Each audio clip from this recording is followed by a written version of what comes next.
mahazo toerantsika aloha tompoko.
Zany anaran'i Jesosy malaza sy mahery zany no iarabanantsika rehetra tratry izao sabata masina izao a. Ary iarahaba antsika tratry ny asaramanitra isika malagasy rehetra. Andehantsika nome voninahitra ilay tompony tompo sy mpanjaka ny mpanjaka amin'ny famakiantsika ny boky ny Salamo fahatelo amby telopolo. On va lire ensemble le psaume numéro 33, verset 1 à 3. Salamo fahatelo amby telopolo, andiny voalohany ka hatramin'ny fahatelo. Ary ataontsika eo am-pelatanana miaraka amin'izay ny hira fahaenina ambin'ny folo andiny voalohany. Mitsangana nome voninahitra ilay tompony tompo sy mpanjaka ny mpanjaka. Fakitsika amin'ny anaran'i Jesosy ny teny. Miobio an Jehovah ianareo ry olo marina, fa mendrika ataon'ny olo mahitsy ny fiderana. Miderana Jehovah amin'ny lokanga, mankalaza azy amin'ny valia torofolo, mirafy rambavao azy, mitendre tsara amin'ny feo fifaliana. Amen.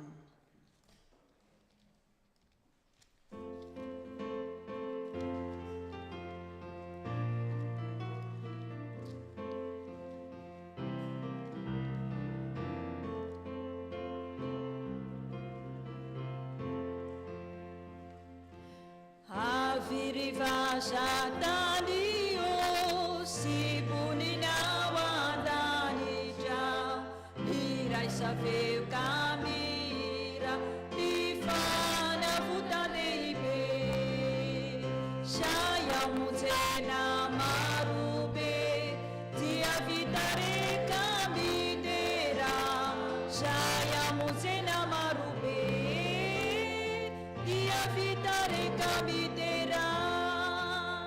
Vavakitsika tompoko.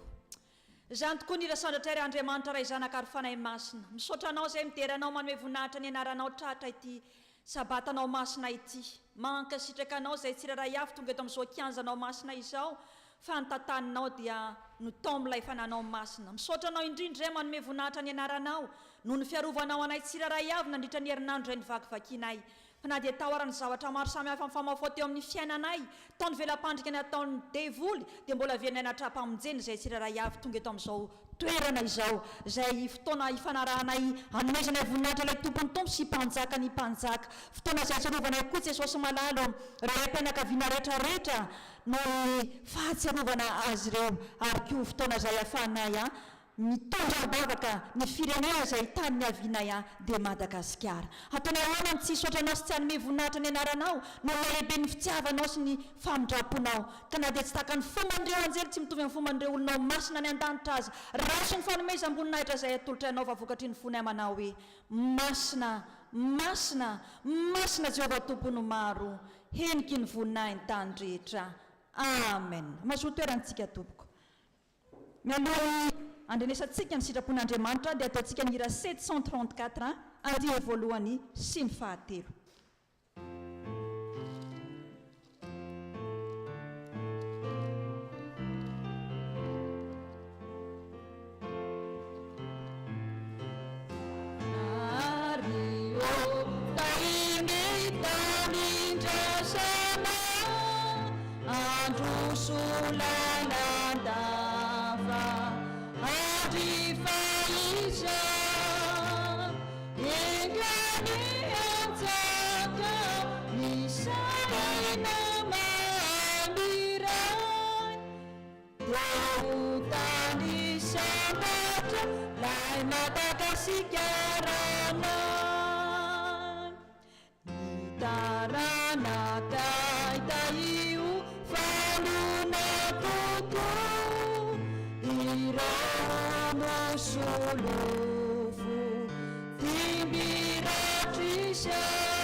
Sitrapon'Andriamanitra izay tonga amintsika amin'ity folakandro ity dia ao amin'ny bokin'ny Petera voalohany toko fahatelo.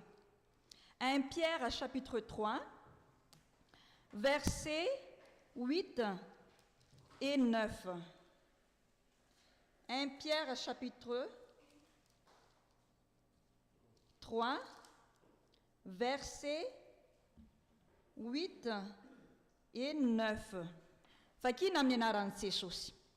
Farany miraisa saina ianareo rehetra ka miara ory, mifankatiava tahaka ny mpirahalahy, mifamindra fo, manetretena, tsy mamaly ratsy ny ratsy na fanaratsiana ny fanaratsiana, fa aoka hisaotra kosa satria ho amin'izany no niantsona nareo mba handova fitahiana. Amen. Izany sitrapon'Andriamanitra izany no mitarika antsika amin'ny fitiavana mba handovantsika lay fitahiana lova izay efa nomanin'Andriamanitra ray dia mbola ety ambony tany izany ary sataritsika koa rehefa tonga eo amin'ny lapan'ny voninahintsika. Tsika tsiraray avy nefa dia tsy nisy nahatanteraka izany didim-pitiavana izany ka andeha ho vetesitsika ny hira 531 andiny faharoa.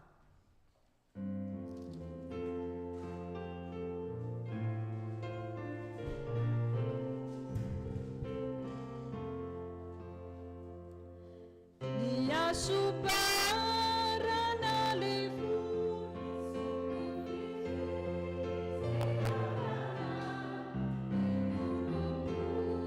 apitanu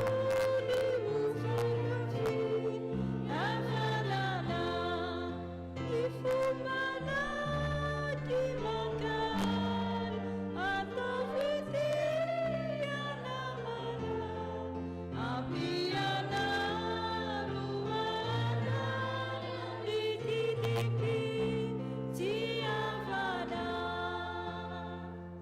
apiana tondra ny tenantsika eo natrehan'i Jesosy. Vavakintsika tompoko. Jesosy malalo, izay tsiraray avy izay manatrika anao Jesosy dia tsy misy nananja ny didim-pitiavanao. Hitanao ary tsy misy miafina aminao ny aty anatinay. Ary izany tokoa anie Jesosy ny zanak'olombelona. Rehefa tsy ny fitiavanao no manjaka ao anatin'ny fo ny zanak'olombelona, dia korotana, adsaritaka ary fahafatesana no miseho eto amin'ity izao tontolo izao ity.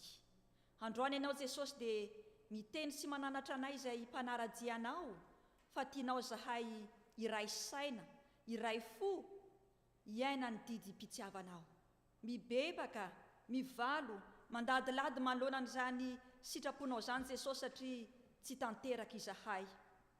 Mangataka leranao tombony azo fijaliana mba hanadio sy hanasanay tsiraray avy, ary dia ny fonay anie Jesosy velarinay eo anatrehanao mba hanomezanao anay tsiraray avy fo vaovao, fo feno fitiavana ary indrindrandrindra fo mahay manetry tena tahaka ny anao satria efa mitondra ny tapaka anaranao izay Jesosy Kristy tompo.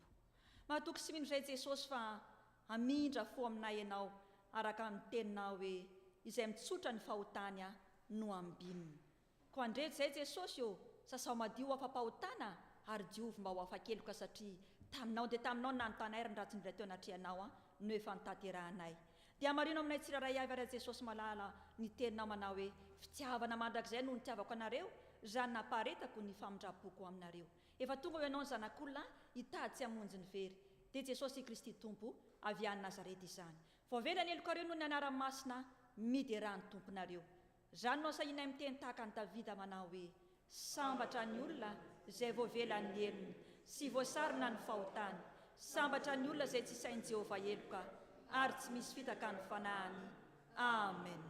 Mino an'Andriamanitra ray tsy tompanao ny lanitra sy ny tany aho, ary mino an' Jesosy Kristy zanan'ilay tokony atompontsika izay nitorotoroana tamin'ny fanahy masina. Nateraky Maria Virjiny, nijaly ranapaka Pônty Pilato, nombona tamin'ny hazo fijaliana, matika ny aleviny, nidina tany amin'ny fiainatsita, nitsangana tamin'ny maty tamin'ny andro fahatelo, niakatra ho any an-danitra, nipetraka teo ampivanan'Andriamanitra ray tsy toa, avy any aviany tsara amin'ny velona sy ny maty. Mino ny fanahy masina aho, fiangonana masina manerana an'izao tontolo izao, fiombonana olona masina, ny famelan-keloka, fitsanganan'ny tena amin'ny maty, ary ny fiainana mandrakizay. Amen. Ny olona voavela eloka dia sa manolotra ny tena no an'ny tompo. 534 andininy fahatelo.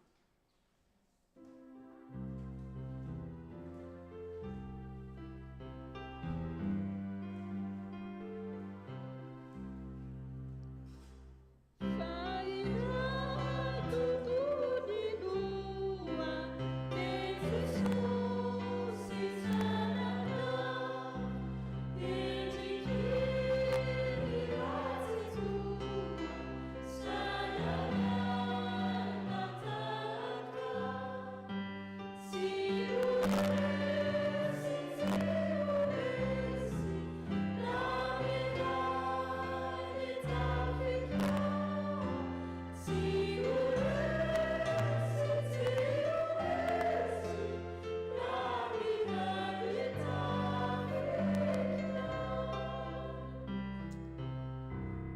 jesosy malalo ampianary zay tsiraray avy anana firaisana aminao ilay voaloka ary ampianary koa ifampitatana mandra-pisoana eo anatrehanao ho tanteraka tokoa anay izany amin'ny anaran'ny Ray sy ny Zanaka ary ny fanahy masina amen. Mahazo toerantsika tokoa dia manasa ny tompona andraikitra ilaza ny asan'Andriamanitra izay tokony ho tanterahantsika.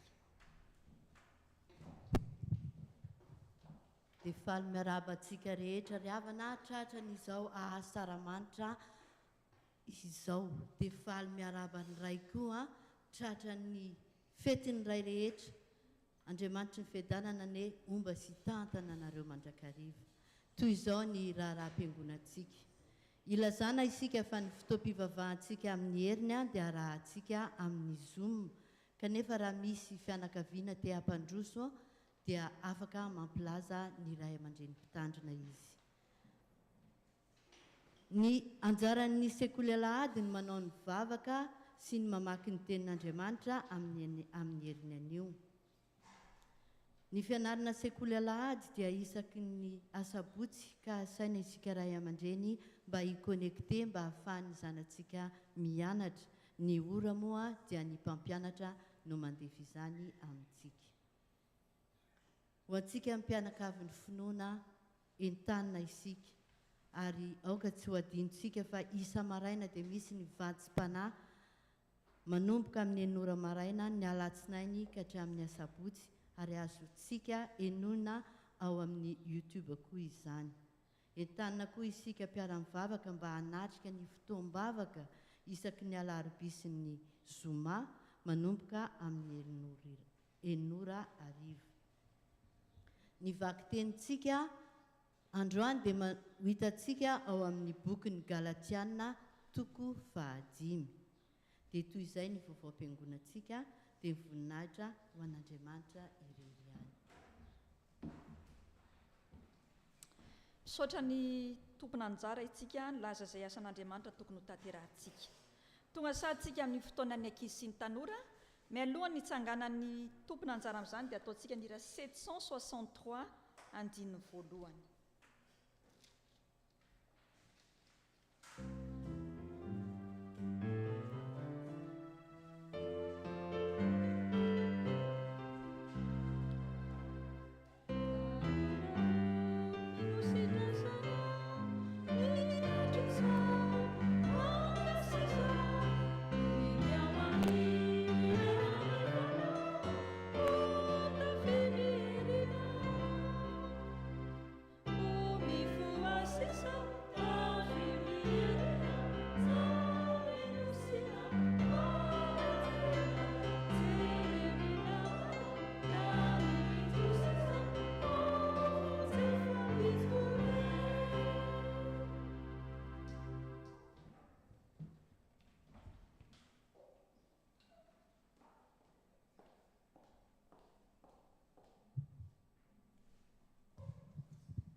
Prions.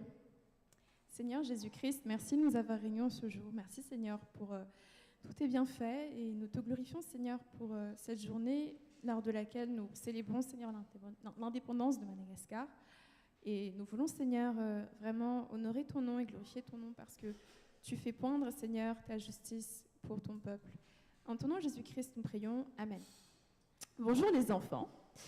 Alors l'histoire de ce jour est une histoire un peu particulière parce que c'est une histoire qui est vraie.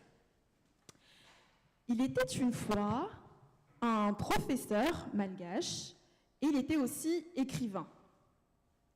Il a fait partie de la seconde génération des chrétiens descendants de nobles à Madagascar. Vous savez un peu ce que c'est des nobles, c'est des gens qui ont une bonne place dans la société. Et sa famille vivait dans différents villages dans le centre, dans la partie centrale de Madagascar. Donc on a Tananarive, la capitale, et puis toute la région tout autour. Et il devait rester donc là-bas, lui et sa famille, parce que son père était un évangéliste. Donc il prêchait en fait dans cette région-là, et lui et sa famille sont restés dans ce lieu-là. Il a été le plus jeune élève qui a été admis à ce qu'on appelle la London Missionary Society, qui est une forme d'association de missionnaire qui vient de Londres et qui est venu à Madagascar pour partager la parole de Dieu. Parce que vous savez que les Malgaches ne connaissaient pas le nom de Jésus-Christ. Il a fallu qu'il y ait des gens qui viennent d'Europe, qui viennent donc partager la parole de Dieu. Et ce monsieur a expérimenté une forme de crise spirituelle parce qu'il il était entre le catholicisme et le protestantisme. Donc il ne savait plus trop se placer, alors que son père était évangéliste. Finalement, son père l'a un peu guidé, parce que sur son lit de mort, en 1879, donc au 19e siècle, son père lui a dit qu'il fallait qu'il le succède pour devenir pasteur et évangéliste. Il s'est dit, le choix est fait, je vais me tourner vers le protestantisme, et il a donc commencé des études pour devenir pasteur et évangéliste comme son père. Ces études ont été interrompues parce qu'il a été appelé à la cour de la reine qui s'appelle Ranaval II, fin du 19e siècle. Donc il a dû arrêter ses études pour faire partie de la cour de la reine. Il faisait partie certainement de ses conseillers et à la fin, il a été plutôt professeur. Mais ce qui est important par rapport à ce monsieur, les enfants, c'est que malgré sa place importante dans la société, il était dans le cercle de la reine. Deuxièmement, il a été parmi des personnes importantes du fait de son statut social, parce qu'il descend de nobles. Il n'a pas regardé toutes ces choses-là pour pouvoir finalement agir pour l'indépendance de Madagascar. Il a écrit beaucoup de choses par rapport à ce que la France et les autres États ont fait à Madagascar, sur la colonisation, et il a même été donc emprisonné pendant quelques années, et il a été exilé de la capitale. Donc il habitait à Tananarive, et un jour on lui dit, maintenant tu n'habites plus là, tu vas habiter ailleurs. Et il a été donc exilé, lui, et son père, son fils a également été exilé. Il a écrit un livre sur les martyrs malgaches, c'est-à-dire les personnes qui sont mortes à cause du nom de Jésus-Christ à Madagascar. Pourquoi est-ce que je vous raconte cette histoire, les enfants ? Déjà parce que c'est quand même l'histoire de notre pays. Deuxièmement, c'est pour vous montrer qu'en tant que chrétien, parfois, on sera appelé à faire des choses importantes. Là, vous êtes encore petit, si on peut dire ça comme ça, mais un jour, quand vous aurez, 15, 16 ans, 17 ans, 18 ans, 20 ans, 30 ans, si un jour, le Seigneur vous appelle à faire quelque chose d'important, c'est là qu'il faudra se réveiller et faire ce que le Seigneur nous demande de faire, même si parfois, ça peut être difficile. J'espère qu'on ne passera pas par la prison, mais s'il faut passer par la prison pour que la justice puisse arriver dans un lieu, à ce moment-là, le Seigneur nous y accompagnera. Et j'ai oublié de vous dire le nom de ce monsieur. Ce monsieur s'appelle Pasteur Rabar, et il se trouve que c'est notre arrière-grand-père. Et nous allons donc ouvrir la Bible, les enfants, dans Psaume chapitre 37. Psaume chapitre 37, verset 18. Psaume chapitre 37, verset 18. Il est écrit au nom de Jésus.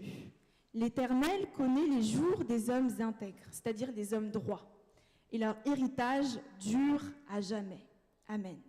Cela veut dire, les enfants, qu'il ne sert à rien de chercher d'être connu dans le monde aujourd'hui. On peut être connu par plein de choses, en faisant des vidéos, des choses comme ça. Mais ce qui compte, les enfants, c'est de faire ce qui est juste, et notre nom ne sera jamais oublié, premièrement parce qu'il sera écrit au ciel, et deuxièmement parce que l'histoire sur cette terre manifestera que les enfants de Dieu ont pu agir dans le changement de l'humanité. À Jésus-Christ soit la gloire, prions.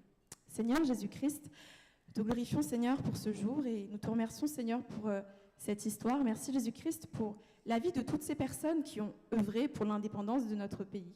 Merci Seigneur pour nos parents, nos grands-parents, nos arrière-grands-parents et toutes ces personnes qui, de près ou de loin, ont porté finalement ce qui est juste, c'est-à-dire que le pays que tu as établi, fondé, les personnes que tu as mises dedans, Seigneur, qu'elles puissent être libres, Seigneur Jésus-Christ, et pouvoir finalement décider de leur histoire. Merci Jésus-Christ parce que tu es celui qui donne la liberté. Et je te prie, Seigneur, de toucher le cœur de tes enfants. Aujourd'hui, peut-être qu'ils se disent, ce sont des trop grandes choses, des choses trop importantes. Et pourtant, Seigneur Jésus-Christ, tu as réveillé le petit David pour qu'il aille battre Goliath.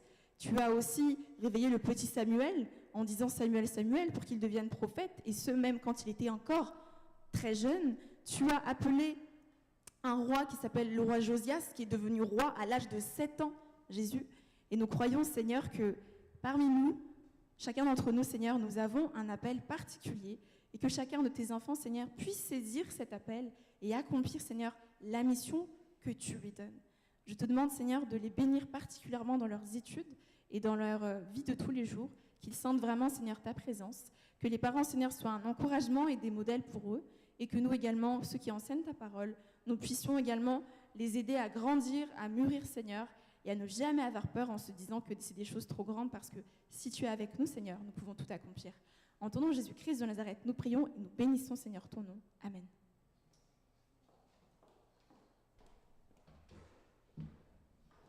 Amen. Tonga amin'ny fotoana izay amakina ny tenin'Andriamanitra, misesy itsika hialohavan'ny vavaka, ataontsika ny hira 357 andininy faharoa.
Mula yarakivavitsika toko Jesosy mbola velon-tsoranao Jesosy mbola tantaranao ry tamin'ity andro ity ka mbola tratran'izao andro arivariva izao indray Jesosy misaotra anao tamin'ny fitahianao fitantaranao andianay ary niarovanao anay tamin'ny lozany maro isan-karazany teny an-dalàna teny. Tonga azo izao fotoana izay amakina ny teny ka mangataka aminao Jesosy. Ingan'ilay Jesosy mba tsy hisy ho latsaka izany na dia litera iray monja ary. Ao koa Jesosy ny mpanomponao izay hitory ny teny. Ianao mihitsy ny ametraka ny teny eo am-bavany. Ka izay tianao ambara no voalazany eo Jesosy ary izay koa Jesosy handray an'izany araka izay tianao, araka ny sitraponao. Dia amin'ny anaranao ary Jesosy Kristy fela Nazareta no zavavaka izany. Misaotra Jesosy eo. Amen.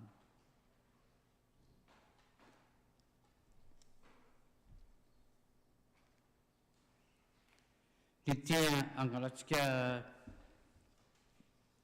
ny teny angalatsika afatra avy amin'ny topo dia hitantsika ao amin'ny Amosa toko fahadimy andininy 12 ka hatramin'ny 15.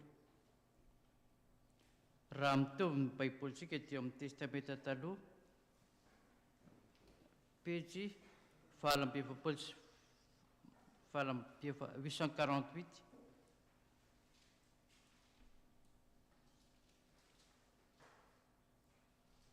Rehefa hita izany dia vakeko amin'ny anaran'i Jesosy.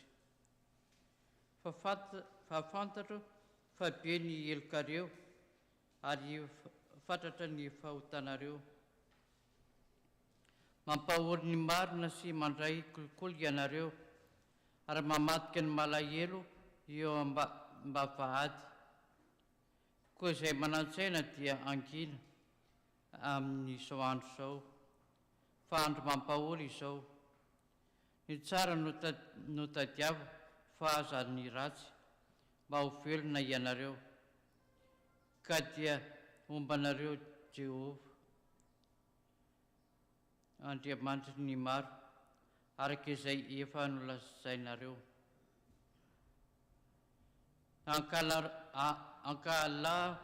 Ankalao ny ratsy ka tiavo ny tsara, ary ahoreno eo am-pitsaran'ny rariny.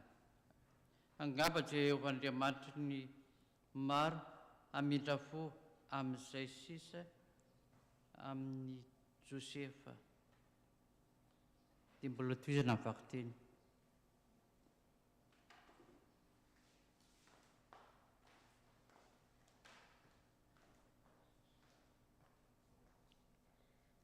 Nous continuons la lecture dans Jean chapitre 17, versets 20 à 26. Jean chapitre 17, versets 20 à 26. Au nom de Jésus. Ce n'est pas pour eux seulement que je prie, mais encore pour ceux qui croiront en moi par leur parole, afin que tous soient un comme toi, Père, et tu es en moi, et comme je suis en toi, afin qu'eux aussi soient un en nous, pour que le monde croie que tu m'as envoyé. Je leur ai donné la gloire que tu m'as donnée, afin qu'ils soient un comme nous sommes un, moi en eux et toi en moi, afin qu'ils soient parfaitement un, et que le monde connaisse que tu m'as envoyé et que tu les as aimés comme tu m'as aimé. Père, je veux que là où je suis, ceux que tu m'as donnés soient aussi avec moi, afin qu'ils voient ma gloire, la gloire que tu m'as donnée, parce que tu m'as aimé avant la fondation du monde. Père juste, le monde ne t'a point connu, mais moi je t'ai connu, et ceux-ci ont connu que tu m'as envoyé. Je leur ai fait connaître ton nom, et je leur ferai connaître, afin que l'amour dont tu m'as aimé soit en eux, et que je sois en eux.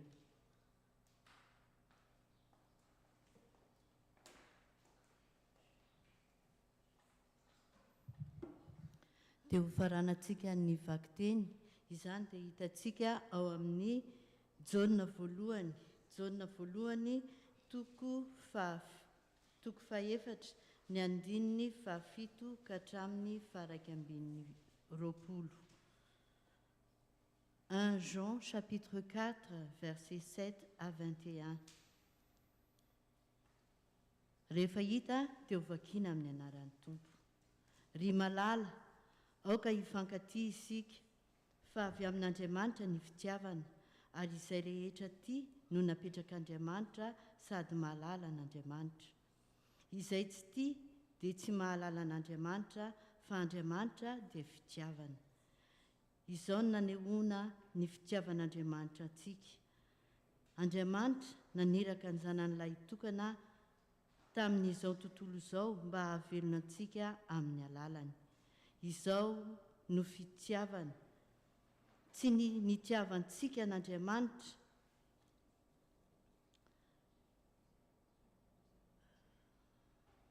tsy nitiavantsika n'Andriamanitra fa nitiavany antsika ka nirainy ny zanany ho avitra noho ny fahotantsika. Ry malala, raha izany no nitiavan'Andriamanitra antsika, dia mba tokony hifankatia kosa isika. Tsy mbola nisy olona nahita an'Andriamanitra na oviana na oviana. Raha mifankatia isika dia mitoera ao anatintsika Andriamanitra, ary tanteraka ato amintsika ny fitiavany. Izao no ahafantarantsika fa mitoetra ao aminy isika, ary izy ato amintsika dia nanomezany antsika ny fanahiny. Ary izahay efa nahita ka manambara fa ny Ray efa naniraka ny Zanaka ho mpamonjy izao tontolo izao. Na iza manaiky fa zanak'Andriamanitra Jesosy dia mitoetra ao aminy Andriamanitra, ary izy kosa ao amin'Andriamanitra. Ary isika rehefa mahalala sy mino ny fitiavan'Andriamanitra antsika, Andriamanitra dia fitiavana, ary izay mitoetra amin'ny fitiavana no mitoetra ao amin'Andriamanitra, ary Andriamanitra ao aminy. Izany no ahatanteraka ny fitiavana antsika, mba hananantsika fasahiana amin'ny andro fitsarana, fa tahaka azy isika eo amin'izao tontolo izao. Tsy manatahotra ny fitiavana, fa ny fitiavana tanteraka mandroaka ny tahotra, fa mampahory ny tahotra. Fa izay matahotra dia tsy mbola tanteraka amin'ny fitiavana. Isika tia satria izy efa tiantsika taloha. Raha misy manao hoe tian'Andriamanitra aho, nefa mankahala ny rahalahiny dia mpandainga izy. Fa izay tsy tiany rahalahiny izay hitany, ataony ahoana no fitian'Andriamanitra izay tsy hitany? Ary izany no didy efa azontsika taminy. Izay tia an'Andriamanitra dia tsy maintsy tia ny rahalahiny. Amen. Ray Masino, manamasinanay amin'ny fahamarinana, ny teninao ny fahamarinana. Amen. Mialoha ny hitsangana ny mpanompon'Andriamanitra hitondra ny fampaherezana ao antsika fa antsika mamakivaky indray ny herinandro izay ho diavintsika misokatra amin'ity andro ity, dia ataontsika ny hira 741 andininy voalohany sy ny faharoa.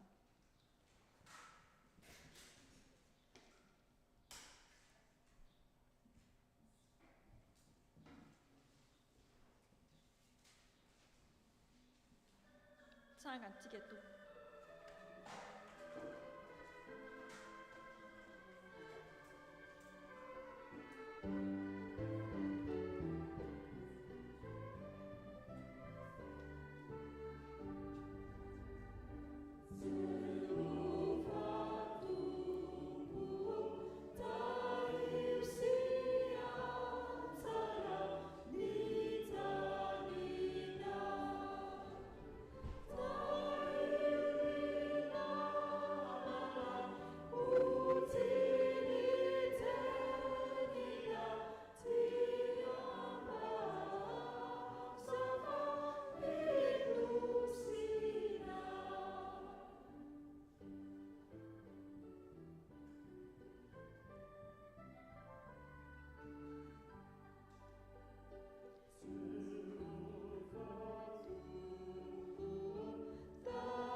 Mahasoa toerantsika toa.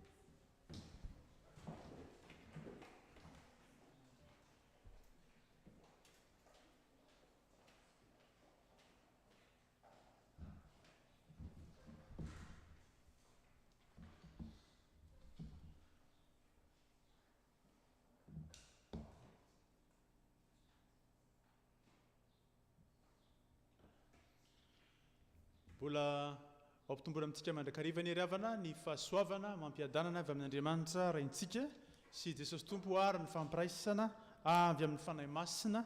Amen. Amin'ny fifaliana no ahafahana mifanartava amintsika sy miarabantsika tratra izao asaramanitra izao, atsiarovantsika ny niverenan'ny Madagasikara omaly eo tena indray 12 taona lasa izay. 12 taona tokoa izay niverenan'ny fahaleovan-tena. Rabaina isika tsirairay avy novondindafo izany tamin'ny alalan'ireo olona marobe namony ainy ho amin'ny fahafahany tandrasantsika. Benina nanampy antsika avy aty ivelany koa nefa François Mitterrand. Tsapa nefa fa anatin'izany rehetra zany dia nitanan'Andriamanitra mihitsy no nanavitra sy namonjy ary nanafaka antsika tao anatin'izany asa maizina izany. Mbola rakotry ny fantrana Madagasikara sy ny fanipoatsampy koa mbola miandry anao kristianina izy hanatanteraka ny anjara-birikina. Fanipoatsampy amin'ny lafiny rehetra, Andriamanitra, Andriamanitra tsy izy, vola, arena, voninahitra, olombelona, manam-pahefana, mila an'Andriamanitra avokoa izany rehetra izany. Mila an'Andriamanitra isika fa tsy afaka ny amonjy na nafaka ny tenantsika amin'izao. Teo amin'ny tantaran'ny firenena mihafa niezaka avokoa ny tsara sitrapo marobe mba hanavitra sy hanafaka hampandroso ny fireneny avy, voamainka nefa hatafalatsaka anatin'ny fantrana sy ny firotana samihafa tsy misy toa azy ny firenena samihafa. Voamainka misy ny hantsana makadiry mampisaraka ny firenena matanjaka avy aty amin'ny avaratra zao tontolo zao sy ny firenena mahantra azo lazaina ao anatin'ny farangisosona hoe andalam-pandrosoana ho isika. Matetika dia zany zavatra mitranga mandrakandroany. Anatin'izany rehetra zany, anatin'izany tontolo rehetra zany, inona no afatra omeny tompo atsika miainga amin'ity perikopa anio ity? Hoy ny lohahevitra bantsika moa ty amin'ity andro ity hoe mifampitantana ao amin'ny tompo. Mifampitantana ao amin'ny tompo. Ary dia ahoana ny fomba ahafahana mifampitantana ao amin'ny tompo araka izany. Misy dingana telo anatin'izao perikopy zao tiana ampitaina amintsika. Ny voalohany dia zao: raiso ny fitiavan'Andriamanitra amin'ny alan'ny fanahy masina. Reo antalatsotra masina dia mampatsiahantsika tokoa fa raha tsy raisitsika ilay fitiavan'Andriamanitra amin'ny alan'ny fanahy masina dia tsy misy azo atao ny amin'ny hoe hanao zavatra na hiara-dalana na hifankatia na hanatanteraka ny sitrapon'Andriamanitra isika amin'ny alan'ny herin'ny tenantsika.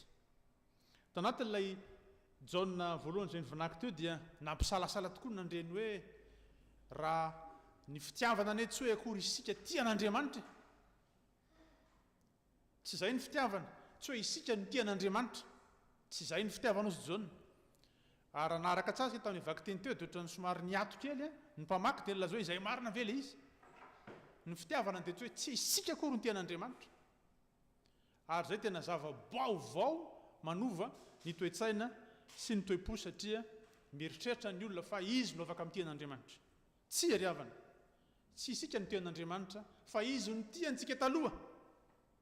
Ary raha tika taloha izy dia maneho ny fitiavany ho antsika. Raiso zany fitiavan'Andriamanitra zany. Ary ekeo fa mila zany fitiavan'Andriamanitra zany isika. Tsirairay avy isika ao anatin'ny ankonana, isika fiangonana, isika io zao tontolo zao. Eny ny olombelona rehetra dia mila izany fitiavana avy amin'Andriamanitra izany satria izy no namorona antsika fa tsy tonga ato ambony tantsika raha tsy izy namorona antsika. Raiso zany fitiavan'Andriamanitra zany ary ekeo ho tiana isika. Indray dia manerana ny olona tokoa ny hoe tiavina. Ary misy le fiteny molaza hoe saro-tiavina. Ay ny olona ny tena saro-tiavina tokoa, ny zato olona saro-tiavina. Ka rehefa ohatra ka maneho fitiavana azy ny ohatra hoe ny ao tokantrano, ny ankonany, ny vadiny, ny zanany, ny ray aman-dreniny sy ny sisa dia ohatra miafikafoka izy ohatra ny tsy te handray zany fitiavana zany. Toetra n'olombelona mihitsy io lay tsy te ho tiavina io. Anefa ny zavatra dingana voalohany omeny tompo antsika raha te hifampitantana amin'ny tombosika dia raiso le fitiavana avy amin'Andriamanitra ameny ny fonao sy ny fanahinao. Amin'ny alan'ina moa zany, amin'ny alan'ilay fanahy masina izay omeny antsika. Voalaza tamin'ny Jaona voalohany koa fa ny fanahy masin'Andriamanitra no midina milatsaka ao amintsika. Vao nankalazaina herinandro vitsy izay io fanahy masina io. Ary dia ny fanahy masina izay nomena antsika io no ahafahantsika mandray feno izany fitiavan'Andriamanitra izany. Faharoa, dingana atotro tompo antsika dia zao fantaro ilay fanehoana ny fitiavana avy amin'Andriamanitra. Ahoana no nanon'Andriamanitra ny fitiavana? Inona nataony mba iseho sy tanteraka izany fitiavan'Andriamanitra izany? Ny raha nakate amintsika ny zanalay tokana, Jesosy Kristy. Jesosy avy Nazareta. Tsy nananjanaka hafa izy fa io ny zanany. Ary nanolorany io zanany io dia sarobidy zany. Ary zava-mahagaga izany. Ahoana no itiavan'Andriamanitra ny olombelona, kanefa ny olombelona no hiala taminy. Ny olombelona no nanosika azy, nanilika azy. Ny olombelona no nanda le fitiavana. Anefa Andriamanitra mihitsy no nidina dia nampiseho hoe manahoana ny fitiavana izay nasehony tamintsika olombelona. Izany no zava-mahagaga. Alefa sara-tsaina amintsika raha tokantrano amin'izay mananjanaka ohatra ka miala amintsika ny zanantsika. Anefa raha miala amintsika ny zanantsika dia izao, isika koa mbola mahafoy zavatra be dia be mba hatanteraka ilay fiverena le zanaka ao amin'ny tokantrano. Ny fiteny malagasy dia milaza hoe tsy ny ray aman-dreny no mahafoy ny zanaka, fa ny zanaka no mahafoy ray aman-dreny. Ohatra, manambara zany fa miezaka amin'ny fomba rehetra ny ray aman-dreny mba tonga ny zanaka hiverina ao tokantrano ary tonga ny zanany hanana fitiavana azy. Mihoatra lavitra noho izany ny fitiavan'Andriamanitra antsika zanany, ka nanehoany ilay fitiavany sarobidy lehibe dia nomeny Jesosy mba ho tonga tahaka antsika. Tsy hoe nomeny fotsiny ka tahaka ny fitaovana anankiray dia natolotra. Tsy hoe nomeny fotsiny ka tahaka ny mpaminany izay nalefa, fa tonga olombelona mihitsy, izany hoe mitovy endrika amintsika, mitafy nofo sy rà, afaka miresaka, afaka mandeha, eny nalaim-panahy ihany koa, saingy nandà zany, afaka nanota ihany koa kanefa tsy nanota nandray mandeha azy. Izany hoe olombelona feno sy tanteraka, Jesosy tonga tety ambony tany izay niaraka tamintsika ary nijaly maty ary nandresy ny fahafatesana. Rehefa lasa Jesosy, nomeny antsika koa ny fanahy masina dia le fanan'Andriamanitra izay miasa antsika, nahatonga antsika ho zanak'Andriamanitra ary nahatonga antsika koa hanana ilay fitiavana avy aminy, dia ho tia azy satria efa tia antsika izy. Eny, sarobidy zany ary zava-mahagaga tokoa nataon'Andriamanitra ho antsika. Dingana fahatelo farany dia izao, rehefa avy nandray ny fitiavan'Andriamanitra isika, namantatra ilay fanehoan'Andriamanitra ny fitiavany, dia antsoin'ny tompo isika mba hifankatia sy hifampitantana. Jaona no milaza hoe mifankatiava, ary Jaona tsy tonga ho azy raha milaza momba ny fitiavana satria io ilay apôstôly ny fitiavana. Io ilay nanoratra ny filazantsara araka ny Jaona, io nanoratra izao epistily anankitelo izao ihany koa izao eo alohantsika ao anatin'izao baiboly zao. Ary izy koa nanoratra ny fanambarana na ny apokalipsy. Izany hoe tena olona niaina tanatin'ny fitiavana satria nandray ilay fitiavan'i Jesosy mandrakariva teo amin'ny fiainany izay niarahany tamin'i Jesosy. Mifankatiava, fa izay no fanehoana fa tian'Andriamanitra isika. Dia Jaona no manazava azy hoe ahoana ary ny fomba hitiavana an'Andriamanitra sy hanehoana zany fitiavan'Andriamanitra any raha ohatra ka tsy mahay mitia ny rahalahy isika, tsy mahay mitia ny ray tampo amin'ny tompo isika, tsy mahay mitia ny namana isika tsy afaka mitia. Eny na dia ny fahavala isika raha tsy ilay fitiavana an'Andriamanitra, dia ilay fitiavana miboiboika noho ny ilay fanahy masina miasa antsika no ahafahantsika mifankatia ihany koa, iantsony tompo antsika hifankatia sy hifampitantana. Mifampitantana isika mba hifanohana, hifanampy, hifampitsinjo ary ihany koa hifampitsetra sy hifampionona. Zany no tsy ny tompo antsika androandry avana. Akoatra izay voalaza teny ambony, Andriamanitra dia mampirisy antsika, manome hery antsika, manome fitiavana be dehibe antsika, manolotra ny fanandry indrindra ahafahantsika tena mitia azy tokoa amin'ny alan'ny fitiavantsika ny olombelona mitovy amintsika, namana hitany masontsika, ny rahalahy izay hitany masontsika, satria Andriamanitra tsy tamaso amin'ny fombana tokoa moa no ahafahana mitia azy raha tsy ny rahalahy manodidina no tiavintsika aloha. ahoana ny fomba mpiaratsika izany ankehitriny amin'ny fiainantsika andavanandro. Ao tokantrano, any amin'ny toeram-pianarana na toam-piasana, eny an-dalambe, eny amin'izao tontolo izao izay nametrahany tompo antsika, eny ho an'ny firenena izay nipoirantsika sy izao firenena izay misy tsika izao ihany koa. Antsony tompontsika handray mandrakariva ny fitiavan'Andriamanitra, ho tian'Andriamanitra amin'ny fotsika, fanahy, saina, tena manontolo, ary ihany koa hamantatra isan'andro le fanehoam-pitiavana mahagaga nataon'ny tompo dia nandefasany tetỳ ambony tany Jesosy avy à Nazareta mba ho fanomezan-dehibe ho antsika izany. Ry havana, ny fitiavana dia manarona fahotana maro hoy ny soratra masina, ary raha tia marina isika olona anankiray na inona ratsy nataony dia afaka mindra fotsika, afaka mielako tsika, afaka mitondra azy eo anatrehan'ny tompontsika, afaka manisy soa sika, afaka manadino ny tsy mety rehetra ny tanterahnsika izany rehetra zany dia no le fitiavana. Ary Paoly apôstôly amin'ny Korintianina ny voalohany toko 12 dia milaza zany tokoa, mampatsiahy antsika fa ny fitiavana, eny ny fitiavana ihany no ahafahantsika manatanteraka izany. Fa ireto reto mitoetra hoy Paoly apôstôly dia ny finoana, ny fanantenana, ny fitiavana, fa ny fitiavana no lehibe indrindra amin'ireo. Ankehitriny ry havana, aza hodinany tsy hita ny fahorian'izao tontolo izao izay mitranga eo amin'ny fiainantsika andavanandro. Aza hodinany tsy hita ny hikan'ireo mahantra sy fadiranovana etseroa, tsy any Madagasikara ihany fa eto Frantsa, eto amin'izay toerana misy antsika ankehitriny, vezivezy any métro na train rehetra any, miarabe any amin'ny ataoko hoe feu rouge rehetra reny, eny amin'ny toerana samihafa aza dia manontantena ianao hoe eto Frantsa ve sa any amin'ny toeran-kafa misy azy zany, satria efa tonga eo amintsika ny fantrahan'izao tontolo izao sy ny fahoriana rehetra izay mitranga. Antsony tompo isika mba handray andraikitra hifampitantana isika kristianina mba hanatanteraka ny fitiavan'izao tontolo izao, ka tonga antsika ho apôstôly marina ira Kristy aty an-tany, ary ihany koa ho fitaovana mahery vaika ampialantanan'ny tompo hitondra ny famonjena, hitondra ny fanjakan'Andriamanitra ety amin'izao tontolo izao.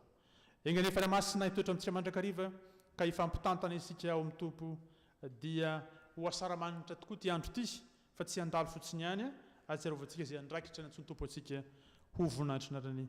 Ho an'Andriamanitra ny voninahitra, ho antsika ny fiadanany. Alléluia. Amen.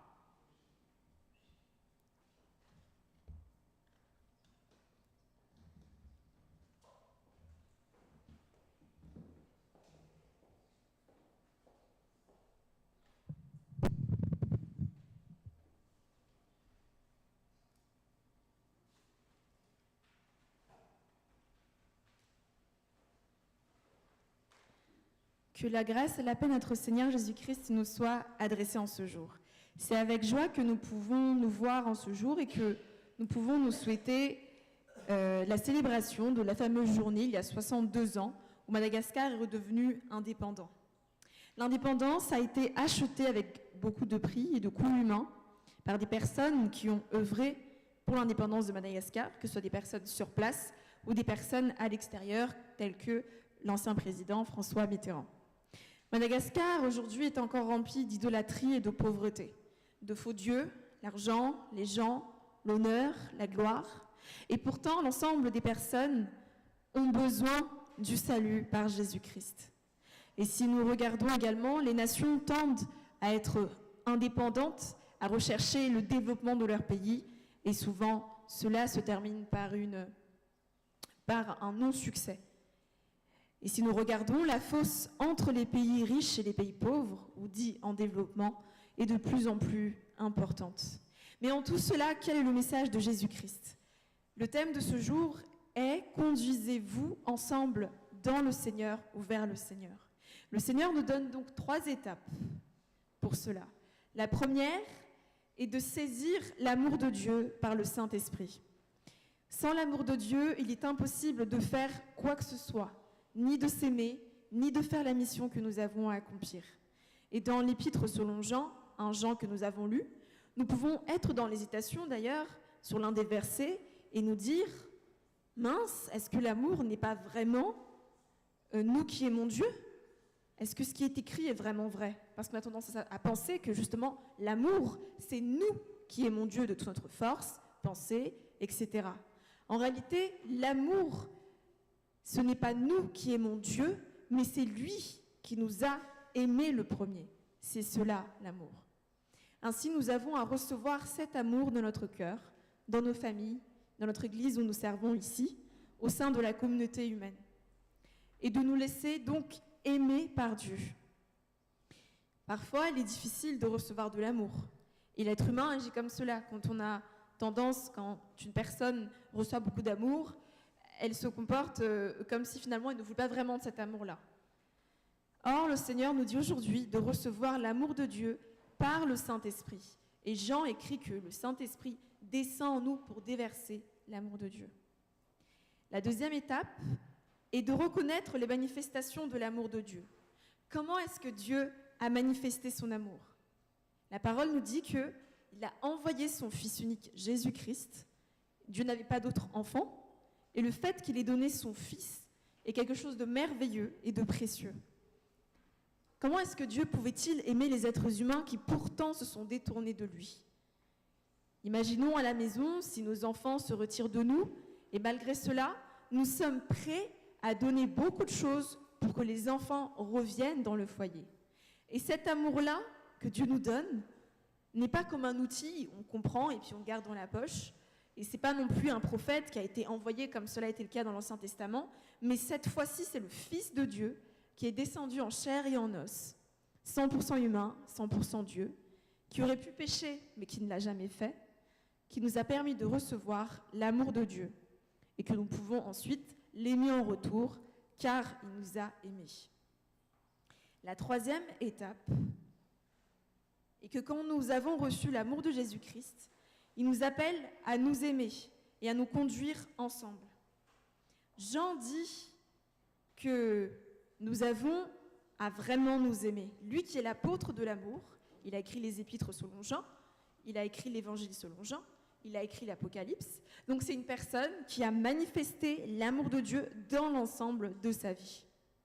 Jean explique comment est-ce que nous pouvons aimer Dieu si nous n'arrivons pas à aimer nos proches, ceux qui suivent Jésus-Christ, et même ceux qui se présentent comme nos ennemis. Nous ne pouvons pas nous prétendre aimer si nous n'arrivons pas à aimer toutes ces personnes. Dieu nous appelle donc à nous conduire ensemble pour nous conseiller, nous consoler, nous entraider. En somme, vraiment aimer nos semblables. Car comment pouvons-nous dire que j'aime mon Dieu de tout mon cœur, toute ma force, toutes mes pensées? Or, Dieu, je ne le vois pas, mais les personnes que je vois chaque jour, je n'arrive pas à les aimer. Nous avons donc à aimer notre prochain, quel qu'il soit et où qu'il soit. Foyer, école, travail, ici comme ailleurs. Et cet amour-là couvre une multitude de péchés, dit la parole. Et donc, peu importe le mal qu'une personne aura commis dans sa propre vie ou contre nous, on peut pardonner et aider cette personne, bénir cette personne. Enfin, l'apôtre Paul écrit dans 1 Corinthiens chapitre 13 que l'amour supporte tout. Et il conclut le chapitre en disant « Voici 3 choses demeurent, la foi, l'espérance et l'amour, mais la plus grande des 3 est l'amour. » Ne fermons donc pas nos oreilles à la souffrance des gens qui nous entourent. À Madagascar, mais pas seulement là-bas. La misère est partout. Si nous prenons le métro, le bus, on voit tellement de personnes qui souffrent, qui sont dehors, qui n'ont pas de foyer, qui sont abandonnées, délaissées. Et c'est à se demander même si parfois nous sommes vraiment dans un pays développé. Si nous manifestons de l'amour à toutes ces personnes, à nos proches, mais aussi aux personnes que nous ne connaissons pas, alors nous serons de vrais disciples de Jésus-Christ, manifestant cet amour. Qu'aujourd'hui donc soit vraiment une fête de l'indépendance, une journée de célébration, journée où nous recevons vraiment cet amour de Dieu par son Esprit Saint et que nous pouvons ensuite être des personnes qui se conduisent ensemble dans le Seigneur. Prions. Seigneur Jésus-Christ, aujourd'hui, tu nous apprends et tu nous enseignes à vraiment recevoir ton amour et à aimer notre prochain, Seigneur. Parfois, nous pensons que notre prochain, c'est simplement nos proches, ou même parfois, ce ne sont même pas nos proches. Nous préférons notre propre être, nous sommes parfois très égocentriques, plus ou moins dans différents domaines, et nous oublions, Seigneur, que nous portons ton nom et que nous avons à nous délaisser comme toi, tu t'es abandonné, Seigneur, pour que nous puissions être sauvés. Tu as donné ta vie à la croix pour manifester vraiment cet amour de Dieu, car ta parole dit qu'il n'y a pas de plus grand amour que de donner sa vie pour ses amis. Et Seigneur Jésus-Christ, aujourd'hui, tu nous appelles à vraiment vivre cet amour, à vraiment recevoir cet amour. Car combien de fois, Seigneur, on entend parler de l'amour de Dieu tous les jours, dans tous les partages, partout où nous allons, nous entendons parler de l'amour de Dieu. Nous voyons les manifestations de ton amour, Seigneur, mais c'est comme s'il y avait toujours une fosse, un écart entre ton amour et le nôtre. Apprends-nous, Seigneur, à recevoir cet amour-là et que nous puissions, Seigneur, manifester vraiment les fruits de ton amour dans chaque domaine de notre vie et à l'égard de toute personne que nous rencontrons. En ton nom, Jésus-Christ de Nazareth, nous prions. Amen. Amen. Enganetsika tsirairay avy ifampitatana tokoa mba handovahantsika ny fiainana mandrakizay. Ary tsaroa fa ny olona izay nandreny tenin'Andriamanitra no afaka hanavao amin'ny fahaloran-tenany ho an'Andriamanitra, hanatanterahana tokoa ny asan'Andriamanitra. Tonga amin'ny fotoana izay hanatazana ny rakitra itsika dia mangataka ny groupe de louange hanao ny hira Que ma bouche chante ta louange.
Que ma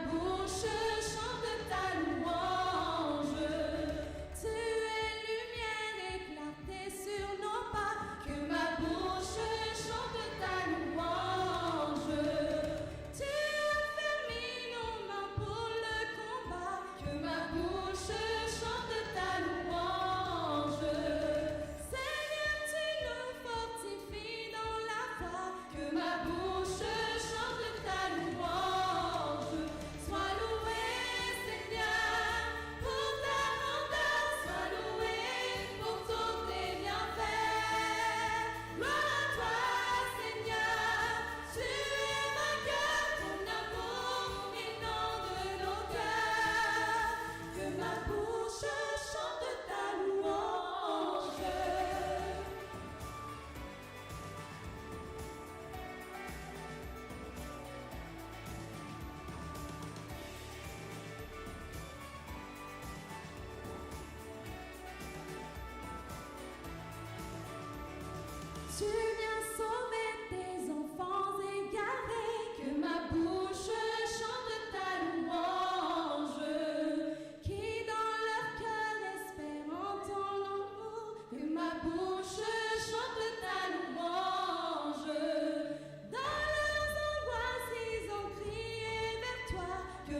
Tsangantsika tompoko hivavaka.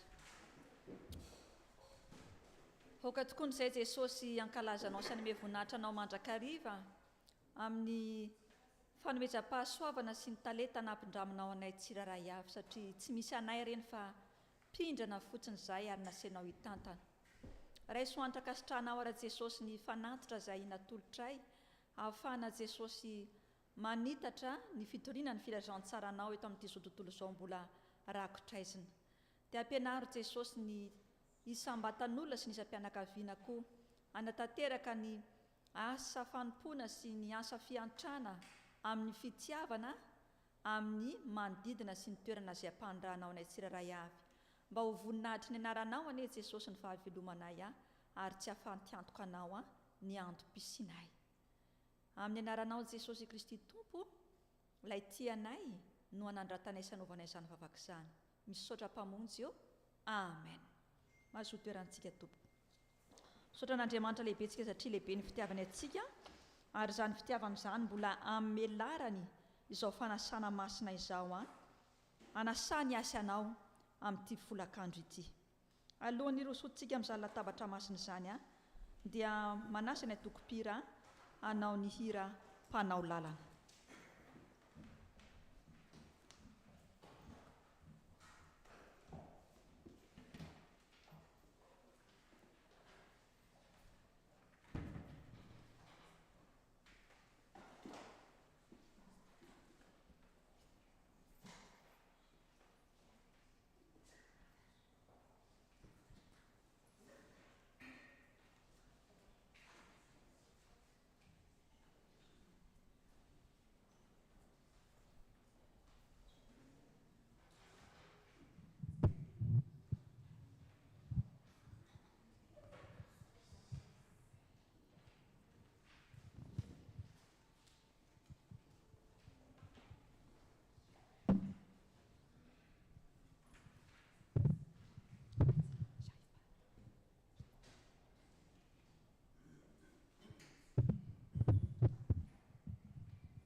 mitsaokanao, mitsaokanao.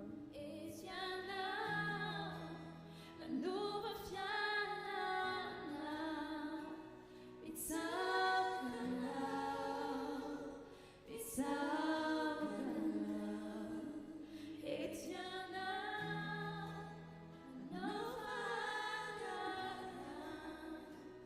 Mitsaokanao, mitsaokanao.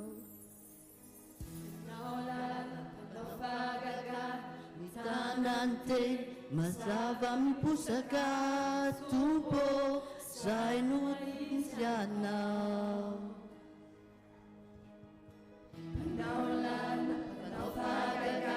Mitanante mazava miposaka tompo zay no tianao.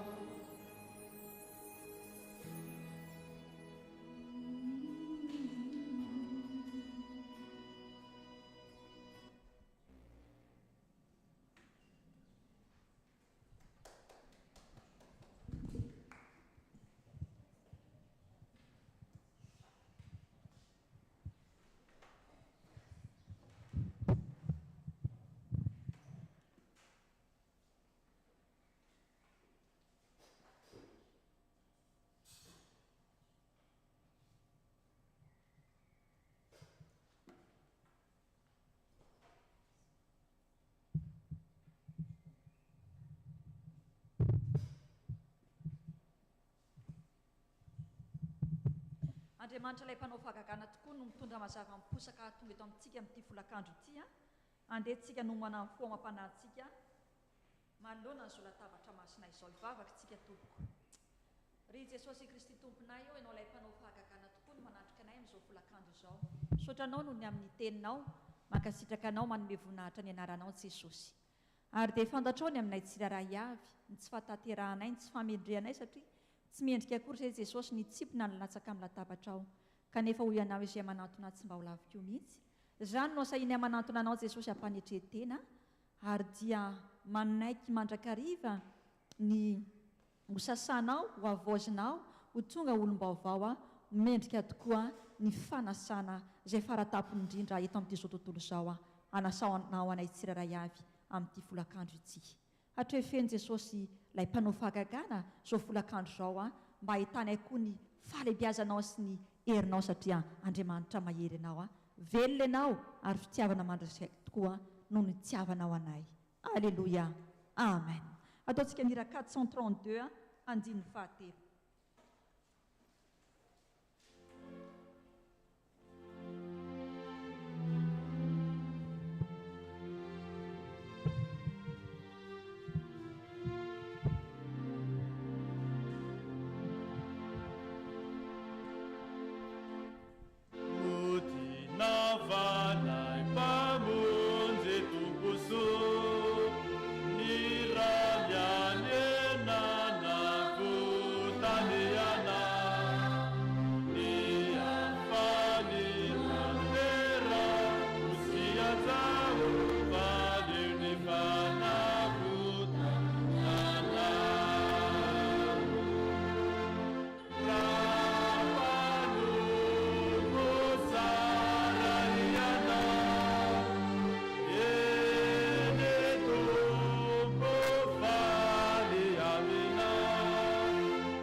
Tsarotsika ny teny manambara ny andronan'ny tompo Jesosy izao sakramenta masina izao.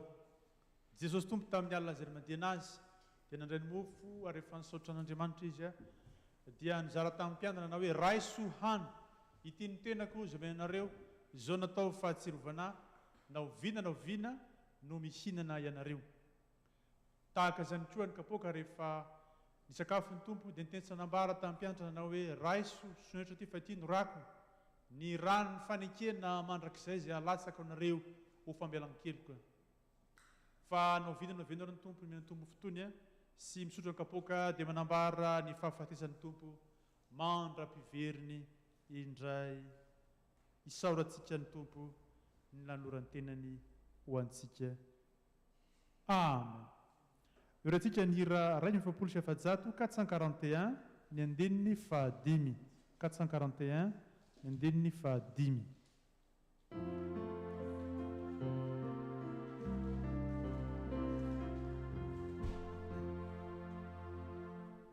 Raisoni fanaichu Siuveu temulina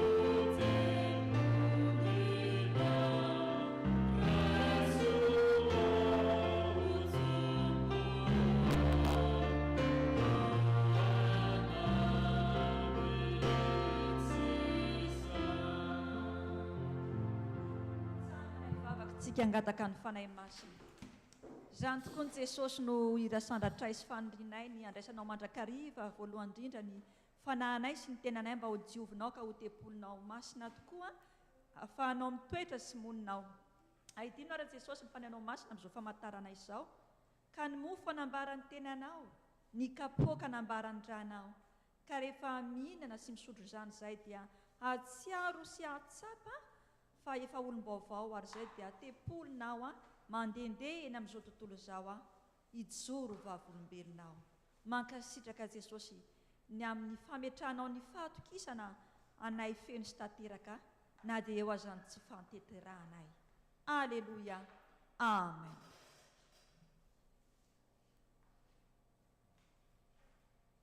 Ny mofo izay vakintsika dia tenan'i Jesosy Kristy tompontsika. Satria raha ihany ny mofo dia miara-mandray amin'izany avokoa isika amin'ny maharay itsika ao amin'ny Kristy Jesosy. Amen.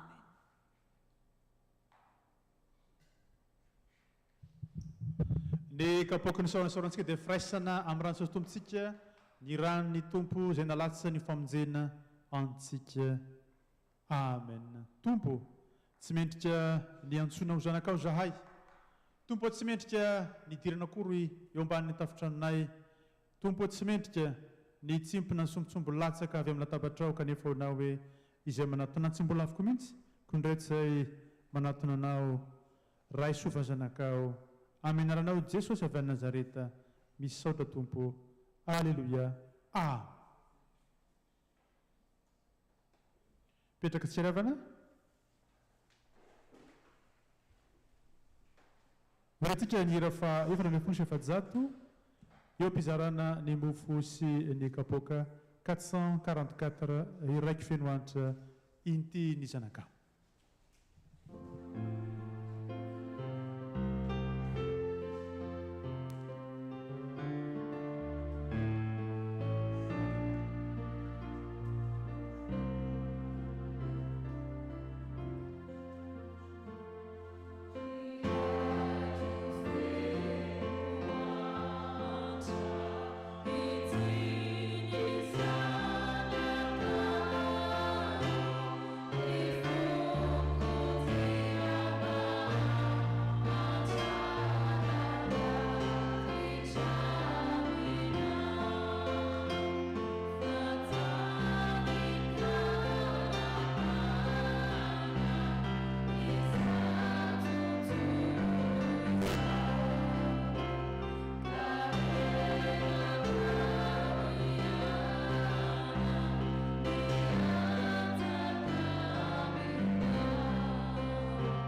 tsika raisoa no ity ny tenako izao natao fahatsirovana ahy naoviana no mihinana ianareo isao reo apotsika ny tompo.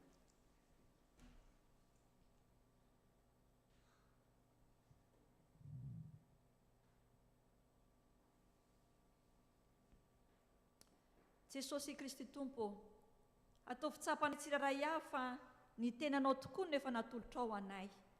Ary izany tenanao izany niara-ny kapoka, niara-ny fahoriana maro samihafa mba hahatonga fanasitranana ao anay tsiraray avy.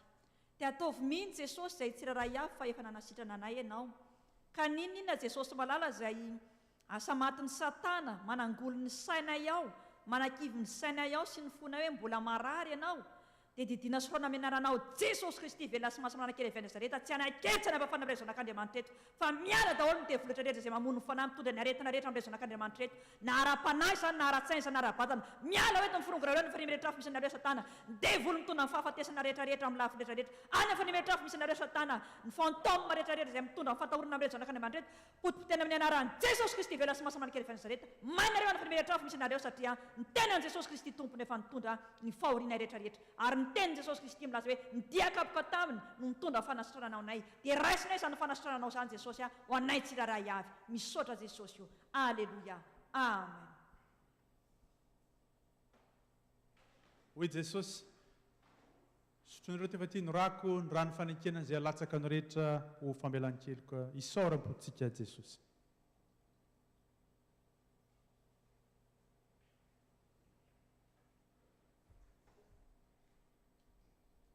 Jesosy malalo, natolo tokoa ny ranao, nalatsaka ao ny ranao, navelanao iraraka amin'ny tany, ny ranao tsisy kilema, olombelona tsy nisy tsiny, Andriamanitra tonga olombelona namonjy sy nanafaka anay tao amin'ny fijaliana. Velona ianao satria rehefa maty tafatsangana, satria tsy navelan'Andriamanitra ray olo tao am-pasana tokoa ny tenanao. Izany tompo manam-porofo lehibe tokoa fa navotanao sy nataonao zahay anana ny fanafana fensy tanteraka ara-panahy ratsy ny ara-batana, ary dia nomenareo tompo Jesosy amin'ity andro ity hery sy tanjaka vaovao ary finoana velona ny amin'ny teninao, ny amin'ny tena sy ny ranao, ary noho ny fananao masina izay miasa aminay tsiraray avy anoranay ny voninahitra ao anao izany rehetra izany. Ankehitriny Jesosy malalo, feno faliana amin'ny fonay satria eto ianao, aty anatinay ianao, ary eo nivonanao Jesosy maniraka ny koa hanatanteraka ny asa mpamonjena ety amin'izao tontolo izao izay misy anay no ny hery ny fainao masina. Jesosy malalo atao fitaovana mahomby ny tsiraray avy, ny fiangonanao, eny kristiana tsiraray avy, maneran'izao tontolo izao mba hatonga anay Jesosy Kristy tomponay ho velona ho anao, ary koa namaty aza dia mbola anao koa misaotra tompony izany rehetra izany, ary dia ankalazainay meny voninahitra anao zanakafanay masina, atanjao ny fanahy ny fony saina ny tenanay, ary dia aoka ho marina ny tenanao fa ny fahatanoranay modindray toy ny any voromahery. Ameny alanao Jesosy avy any Nazareta, nozony maniry sy mangataka izany vavaka izany, ary koa metrana feo ny ampelantananao, ny fiainan'ny fiangonanao, ny fiainan'ny firenena izay nipoiranay, ary koa ny fiainan'izao firenena misy an'izao Jesosy mba ho voninahitra ho feno sy tanteraka. Mankasitraka tompo manalo, amin'ny alanao Jesosy avy any Nazareta, nozony maniry sy mangataka izany vavaka izany, misaotra ray malalo. Rainy ao izany an-danitra, ho amasinana ny anaranao, ho tonga ny eny fanjakanao, atao any eny sitraponao ety an-tany tahaka ny any an-danitra. Omeo anay anio izany na sahaza ao anay, ary mamelany ny elokay, tahaka namelanay izay meloka taminay. Ary izay mitondra anay amin'ny fakampana, fa manafana amin'ilay ratsy, anao ny fanjakana sy ny hery, ary ny voninahitra mandrakizay. Amen. Petraka isika fiangonana.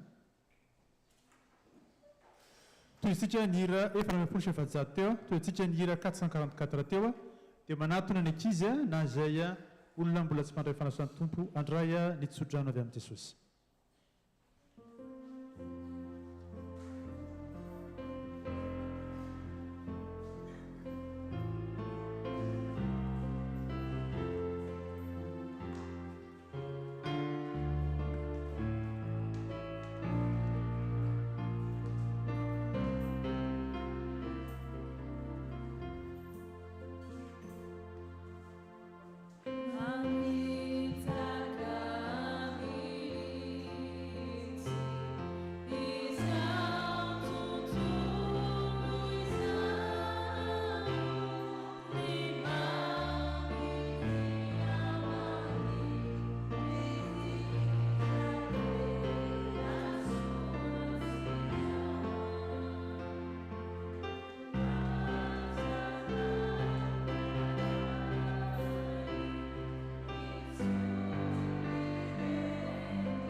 andriamanitra lehibe tsika satria mbola afaka niona taminy ary afaka nyray latabatra taminy mihinana sy nanandrana nandrony tamin'ity volakandro ity. Ny fiainantsika eto an-tany ry havana dia fiainana mandalo. Vahiny sy mpivahiny ihany tsika eto amin'ity zao tontolo izao ity. Ary rehefa tonga ny fotoana izay any an'olona trompetra na iantsony rehefa tonga ny fiantsonana anarany ahy dia tsy maintsy ho any avokoa tsika rehetra. Manoloana an'izany dia misy ireo mpiara-miazakazaka amintsika sy manompo amintsika izay namoy piraita-po taminy mbola tsy nahatanteraka izany adidy izany ny fiangonana sy ny sampana dia manasa azy ireo iroso ety anoloana mba ahafahana mampahery azy ireo amin'ny hira 684 andininy voalohany.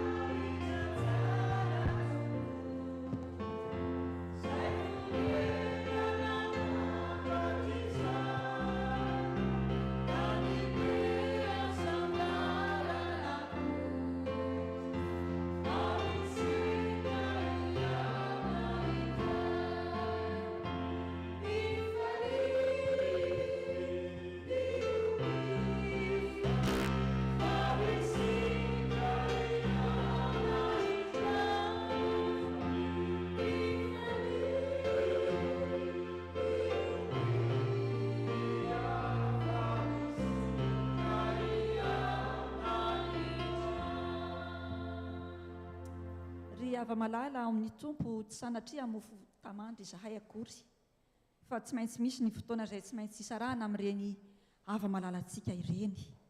Ary ny finoantsika maha-kristianantsika dia ny hoe sambatra izay maty dia izay maty ao amin'ny Kristy Jesosy. Izy no efa mialolanana satria efa vita ny adidiny fa izao kosa tsika mangataka amin'ny fanahy masina mba hanome ny fanahy masina mpionanareo fianakaviana sy ireo fianakaviana any an-tanindrazana.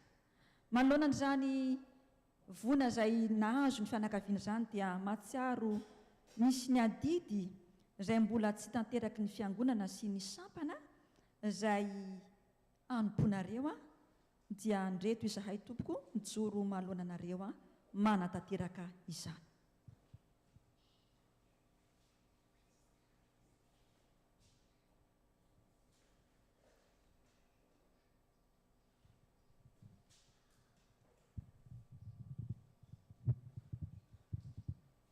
aoka iara-mivavaka sy tomboka. Ry Andriamanitra ray zanaka fanahy masina, Andriamanitra tsara sady mpanao tsara ianao, tianay amin'ny fitiavana mandrakizay. Andriamanitra fiainana, Andriamanitra izay niraka an'i Jesosy ilay fanangana maty sy fiainana. Ianao Jesosy tonga aty ambony tany dia maty tahaka ny olombelona rehetra izay mandalo ny fahafatesana, kanefa nitsangana tamin'ny maty ho lama toa amin'ny maty. Ary zahay rehetra izay hamakivaky izany fahatesana izany toy ny mpanomponao izay nalony aminao Jesosy dia andeha koa aza amin'ny lalan'izany ary tonga ny aminao dia anao Andriamanitra fiainana. Izany rehetra izany ary tompo dia mankasitraka mankatelo lera miporam-panahy zahay ary dia mangataka indrindra ilay fanahy fampiononana ho amin'ny reto mpanomponao, ho amin'ny fianakaviana nakaiky lavitra ary dia tsarona koa fa Andriamanitra izay efa tianay tokoa ianao ka manolotra ilay fanahy dia ilay fanahy masina mpampionona sy mpampahery, mpanafaka amin'ny adin'ny mpanahy rehetra, mpanasitrana amin'ny ratram-po rehetra ary dia alatsao Jesosy izany fanahy masina izany ankehitriny anatin'ny fonony tsirairay avy ahafahanay misaotra anao no ny fitondrana mahasoa, ahafahanay mankasitraka anao mizotra tanterahinao fa ianao Andriamanitra nanome ianao koa nonaka isaorana inaranao. Ampianaro izay joro vavolombelonao tompo eo anivon'ny fianakaviana, ny fiangonana koa ny firenena eo amin'ny lalan-tsakotra samy hafa izay mety alovany koa tahaka izany fahoriana izany. Misaotra tompo manalo. Alleluia. Amen. Dia mahereza tompo koa ny tompo aminareo.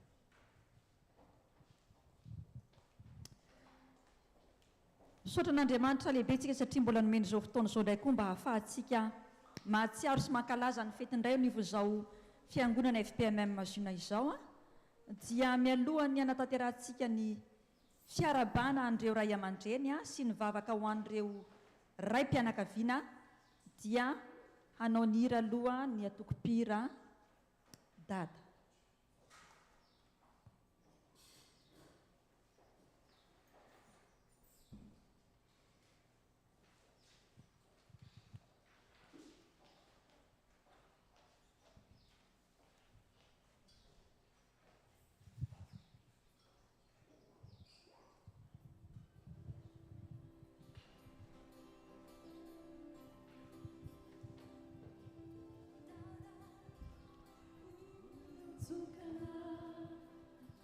Masoandro amam-bola mifianako, sy mitandro sasana, tsy mitsivalalana, satria mitsito anjanany. Dada be fitiavana, zero namazava ny fiainako, ny afy dia ny afy ianao, na zaizay azonao natao, isarako eto ny anaranao. Ianao indrindra no nampianatray, iatrika ny fiainako any aoriana, niaritra ny mafy anao, tsisy asolo ny anarana, hitoetra ao ampoko ny fitiavana, fititsy manapetra ny fiainanao rehetra, ony dado tena tiana.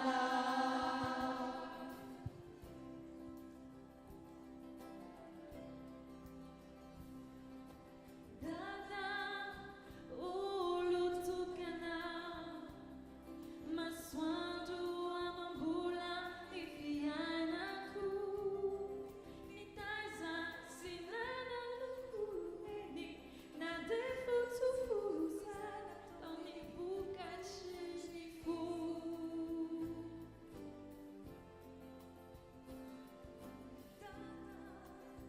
Be fitiavana, zero manazava ny fiainako, nananatra nampianatra ny mpiolo, lolo matratra fitiavana, tsy takatry ny lo. Ianao indrindra no nampianatray,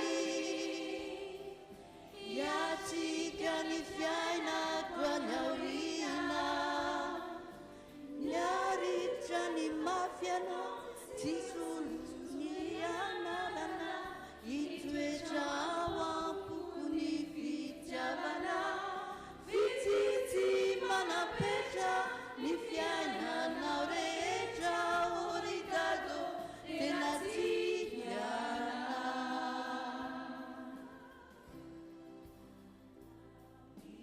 Indrindra no nampianatray, iatrika ny fiainako any aoriana, niaritra ny mafy anao, tsisy asolo ny anarana, hitoetra ao ampoko ny fitiavana, fititsy manapetra ny fiainanao rehetra, ony dado tena tiana.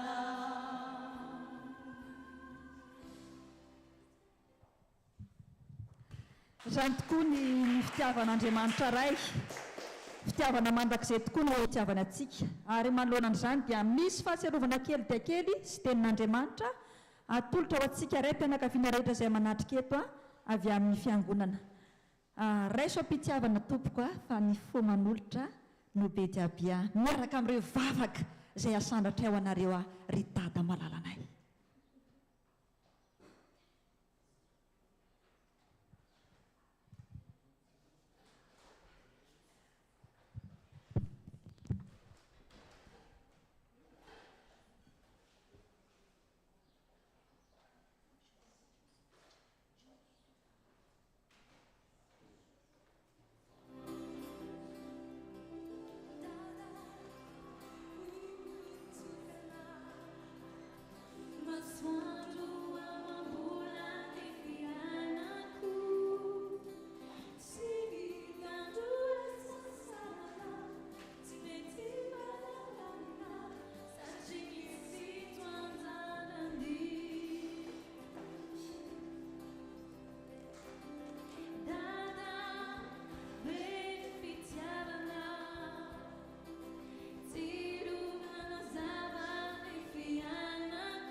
Pasteur raha tiana rivo ravarjaona mangataka anao tompoko hijoro eto anoloana. Amin'ny fankalazana ny fetindray tahaka izao dia nreto ny zanaka ara-panasy ny mpiara-manompo pasteur mahatsiaro anao izay ray mpianakaviana atao hoe anao no ray mpianakaviana eto anivon'izao sany FPMMZina izao dia mankasitraka an'Andriamanitra sy mamevonahitra an' Jesosy Kristy izay satria mbola nanaiky ianao ny fitaovana eo am-pelantanana hitory ny filazantsara sy hitaizan'ireto zanaka ara-panareto mba handeha araka lalana sy ny fahamarinana araka ny tenin'Andriamanitra sy ny sitrapon'Andriamanitra. Manoloana an'izany pasteur dia misy fahatsiarovana kely dia kely tompoko solo an-dranom-boankazo raisam-pitiavana fa vokatry ny fo.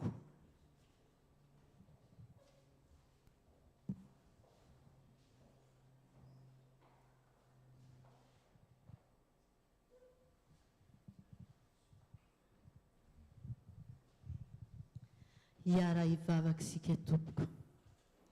Ry Andriamanitra tsara indrindro dia mbola velom-pisaorana anao izahay zanakao nomenao ray izay solo-tenanao eto amin'ity tany fandalovana ity.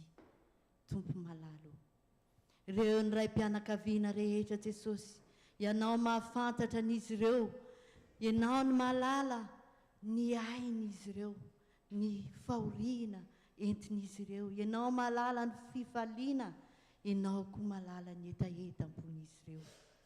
Tompo, jereo amin'ny tanam-pitiavanao izy ireo Jesosy malala, ary mangataka ny fanahinao masina Jesosy hanome azy ireo ny hery, tanjaka, fahasalamana feno, ary ny fanahinao masina koa ane Jesosy hitantana azy ireo naiza naiza alehan'izy ireo. Raha misy ny banga Jesosy, ianao ny ameny ny banga. Raha misy ny fahoriana dia ianao Jesosy no amahy ny olana rehetra. Ny fifaliana, ianao kosa nametraka ny fisaorana sy ny fiderananao eo ambavan'izy ireo. Ray malalo, i Jesosy malala ny rainay ampanahy.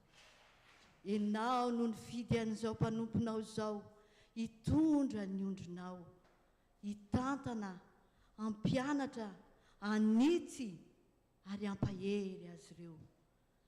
Tsy mandraraka ilombian-doha izy Jesosy amin'ny fanomponanao, fanatanterahana an'izany asanao izany.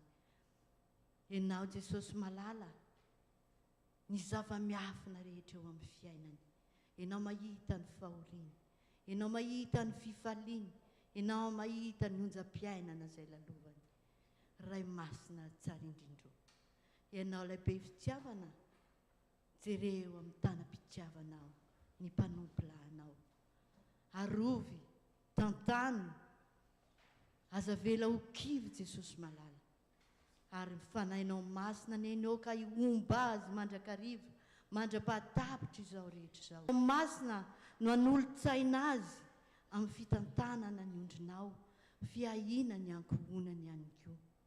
Ny fanahinao masina Jesosy malala no angatahako mba hampitombo hatrany ny fahendrena izay efa nomenao azy, hampitombo ny finoany, ary hampitombo koa ny fitiavany anao. Dia apetrako fenao palatananao ara Jesosy ny momba azy rehetra, ianao ny amahan'ny olana, ianao ny anomeny fahasalamana feno, ianao ny ameny banga ihany koa. Raiso amitiavana anao izy Jesosy, ary raiso iankasitrahana, raiso iankasitrao Jesosy izay mba kely izay efa vitany, ary mbola anoy an'izany izy Jesosy noho ny fitiavany anao. Dia mankasitraka indrindra Jesosy malala, amin'ny anaranao no ametrahana an'izany vavaka izany, ny dera, ny laza, ny voninahitra, dia ho anao irery mandrakizay mandrakizay, ray zanaka fanahy masina. Amen. Petraka izay tompoko, misaotra mankasitraka eram-toeram-panahy ny amin'ny teny mamy pasteur tiana Rivolea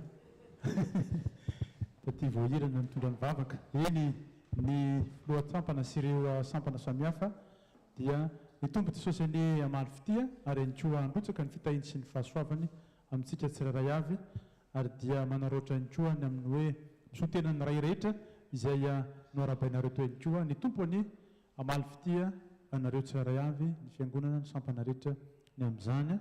ka dia marina tokoa ny tenin'ny Paoly apôstôly tenin'Andriamanitra izay nentin'ny Paoly apôstôly hoe hitako ankehitriny fa tsy mifitavan'olona Andriamanitra araka izay voasoratra amin'ilay teny izay nomena antsika ray hoe Dieu nous aime tous sans aucune exception. Teny fiadanan'ny tompony ao amintsika rehetra any ampitsoro mandrakizay. Amen.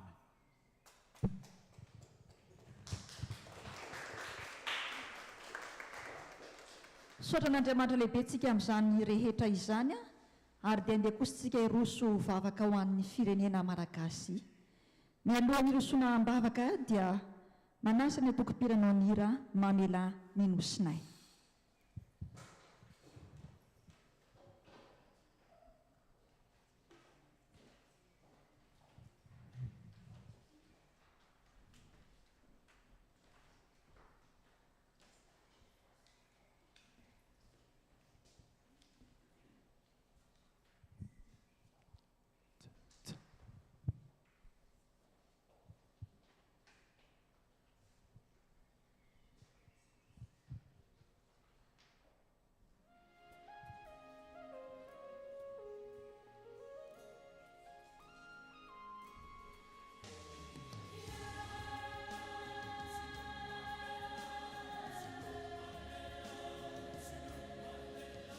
Misedra olana ity nosy malalana ity,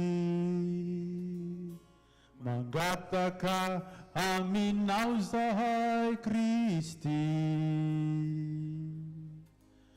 fa ao reny olana esory ireo fatorana, zay mbola manefitranay iray amina. Anao anie ity Madagasikara ity Jesosy o, miangavy anao zay zahay vonjeo reriray. Misedra olana ity nosy malalana ity, mangataka aminao zay Kristy, fa ao reny olana esory ireo fatorana, zay mbola manefitranay iray amina. Anao anie ity Madagasikara ity Jesosy o, miangavy anao re zahay vonjeo reriray.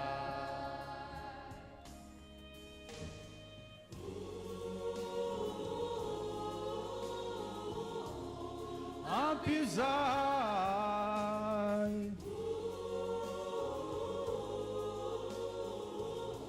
vonjeo reriray, ianao anatiny sarotra sy ny fijaliana, jereo fefarerakinya dy sy fahoriany zahay, manjaka tokony asany Satana sy tsy niaratsina, ho mifona re mamela ity nosina.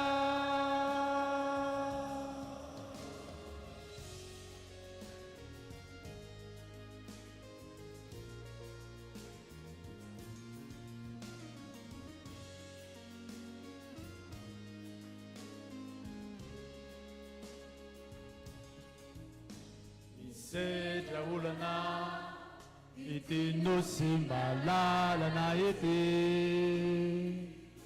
mangataka aminao zay Kristy, fa ao reny olana esory ireo fatorana, zay mbola manefitranay iray amina. Anao anie ity Madagasikara ity Jesosy o, angavy anao re zahay fonjererira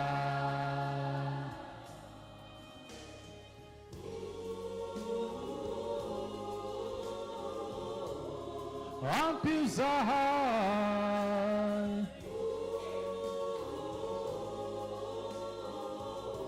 fonjererira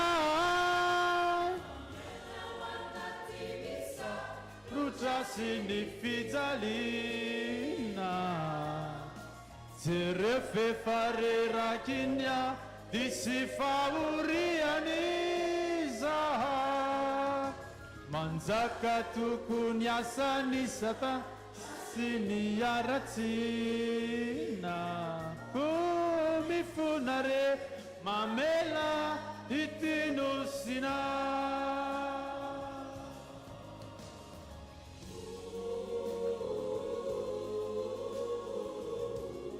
ampio zahay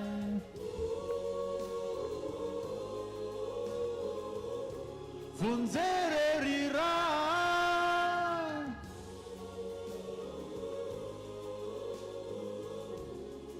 ampio zahay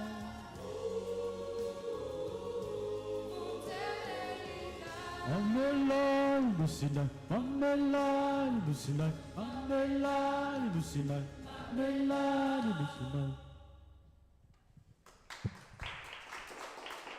vavatsika tompo jesosy manalo izany tokony no angatanay dia mba amindrano fosy amelana amin'ny eloky ny malagasy rehetra tsiraray avy na ny any an-tanindrazana ny madagasikara zany na ny atya ivelany rehetrarehetra jesosy manala satria ny fahotanay malagasy tokoa ny hatramin'ny kely indrindra ka hatramin'ny lehibe indrindra hatramin'ny madinika indrindra ka hatramin'ny lehibe indrindra neny mahatonga ny firenenay tahaka izao mibebaka mifona mivaly hoe mamindra fo jesosy eo ka mamela eloka ny vahoaka malagasy rehetra tsy vaky vonintsaka-navaka mangataka ny famindramponao jesosy malalo raha mba mety ianao hoe vonjeo ny tanindrazanay hitanao ane jesosy ny fahatrana ny lalo hitanao ane jesosy ny any any tsy misy mahita akory jesosy malano ny zavatra maro samihafa any ny abibiana ny zavatra tsy takatry ny saina jesosy any raha mba mety ianao ry fantatray fa mety ianao jesosy vonjeo madagasikara avoto madagasikara jesosy any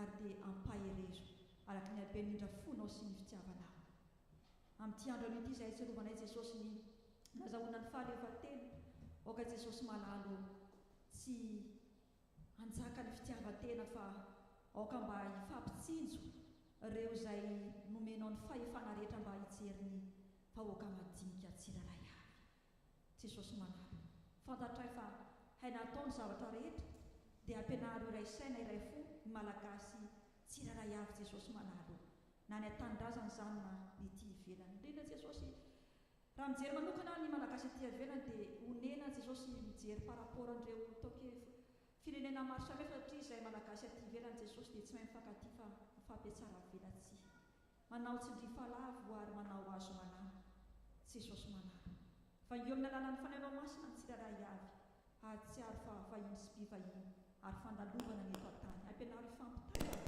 ampianaro ifampitsinjo ampianaro ifankatsy mba ho voninahitry ny anaranao any Madagasikara ny anaranao jesosy kristy tompo lay tsianay amin'ny fitiavana tsy mety levina no angatany sy novaren'izany vavaka izany alleluia amen sotra n'andriamanitra lehibentsika natanteran'izao fotoana izao kanefa kosa araka ny hevitra tamin'ity andro amin'ity hoe mifampitantanitsika mba ho tonga any amin'ny tompo dia andehantsika mba hifampitantana ary indrindrandrindra koa araka ny tenin'andriamanitra hoe afony atsikitsika ho an'ny namantsika ho an'ny hafa ho an'ilay firenetsika nosy tanindrazako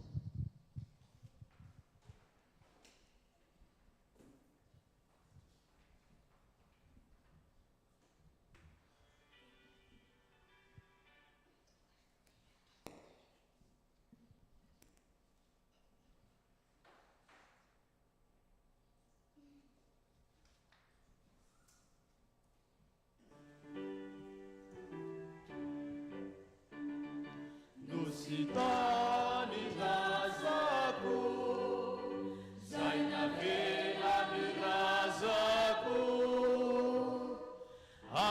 afoko anao ny rako ny Madagasikarako ny ranomasina no valampary mamefy ny foko rehetry fankaty tsy ampisaraka ny malaga sy miaraka andriamanitro mitay fitanina ety tany izay nomenao anay olovany taranaka Madagasikara ho an'ny malagasy malagasy kosa ho an'ny Madagasikara nositany-drazako zay navelany razako afoko anao mirako ry Madagasikarako ny ranomasina no valampary mameny ny foko rehetry fankaty tsy ampisaraka ny malaga sy miaraka andriamanitro mitay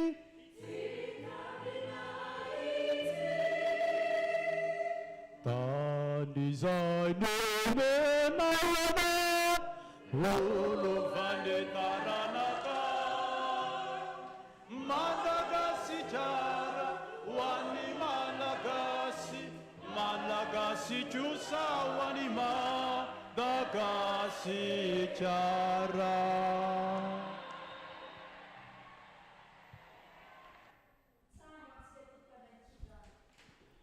raisy ny tsodrano zay tonona amin'aratomitsika mitahy anareo ny tompo ka miaro anareo mampamirapiratra ny tavany amina tompo dia mindra fo aminareo manandratra ny tavany aminareo ny tompo a dia manomero ny fiadanany mandehana amin'ny fifalian'ny tompontsika tanterao ny asan'ny tompo ary dia ako isika hifampitantana tokoa ho voninahitry Jesosy ho tanteraka tokoa n'izany amin'ny anaran'ny ray sy ny zanaka ary ny fanahy masina amen.